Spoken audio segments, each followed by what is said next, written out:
favorablemente esta iniciativa. He dicho. Muchas gracias, diputado. Ahora sí tiene la palabra el diputado Pepe Out, que ha estado solicitando. Gracias, presidente. Hablo por los diputados de la bancada radicales e independientes que me encomendaron representar aquí nuestra decisión tomada anoche en reunión formal convocada para ello.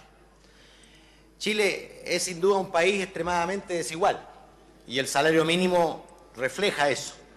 Un minuto de trabajo de una persona con salario mínimo le cuesta menos al empresario que un minuto de estacionamiento en el centro de Santiago. Pero todos sabemos que la desigualdad no la podemos resolver solo subiendo el salario mínimo por una ley. Si eso fuera posible, ¿a quién le cabe alguna duda que lo habríamos hecho cuando nos correspondió gobernar? La tarea es muchísimo más difícil. Implica cambios tributarios, laborales, educacionales, económicos para reducir la desigualdad. Hay que profundizar ese camino e impedir los retrocesos, por supuesto. Pero lo que discutimos hoy es específicamente el proyecto de ley que determina el reajuste del salario mínimo, que es el piso a partir del cual se construye el conjunto del edificio salarial chileno.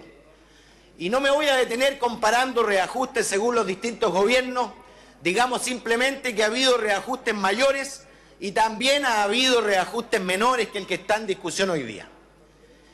Después de 7 negociaciones del salario mínimo, en los 9 años que cumplo ahora en el Parlamento, he aprendido que los diputados tenemos 3 alternativas. Aprobar el proyecto que propone el gobierno, cosa que hacemos siempre cuando viene precedido del acuerdo con los trabajadores, cosa bastante excepcional por lo demás. Segundo, rechazar el proyecto del gobierno entregándole al Senado la tarea de negociar y llegar a acuerdo con el Ejecutivo. Y tercero, negociar para que sea en la Cámara donde el Ejecutivo se mueve desde su propuesta original y mejora el proyecto. Como se sabe, no existe la cuarta opción, que nosotros le impongamos por mayoría al gobierno un salario mínimo más alto del que esté dispuesto a definir. Entonces la elección es entre rechazar o negociar. Y en estos años hemos recorrido las 2 alternativas.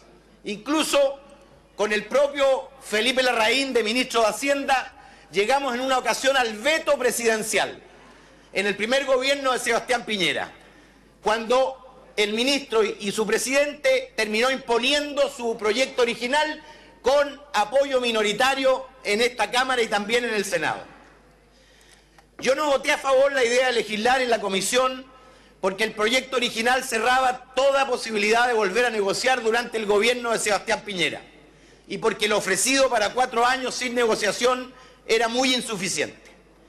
Eso abrió una conversación con los ministros Larraín y Monkever, el gobierno hizo concesiones y voté favorablemente el proyecto en la Comisión de Hacienda. Y voy a explicar por qué voté favorablemente en la Comisión de Hacienda y por qué la bancada del Partido Radicales e Independientes votará a favor en esta sala. Primero, porque en solo 7 meses, el 1 de marzo próximo, llegaremos a los 300.000. El proyecto original superaba los 300.000 recién en enero del 2020.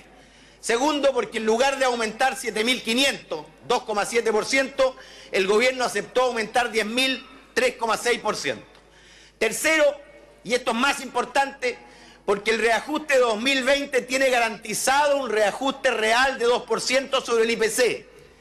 Y además, porque se estableció en el proyecto de ley que en la eventualidad de que el país creciera por sobre 4%, todo ese diferencial de crecimiento va a ir a incrementar en la misma magnitud la tasa de reajuste real.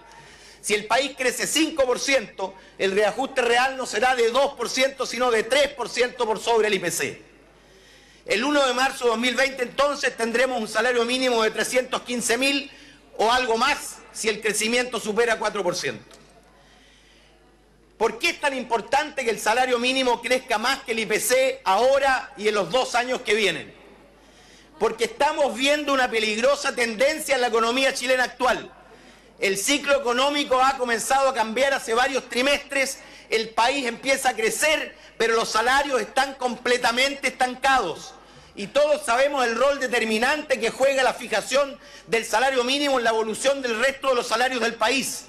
Y si ahora se reajustan 3,6, en marzo próximo otro 4,9 y en marzo 2020 5% o algo más, eso va a empujar al alza los salarios de todos los trabajadores que han estado completamente estancados a pesar de que el país crece.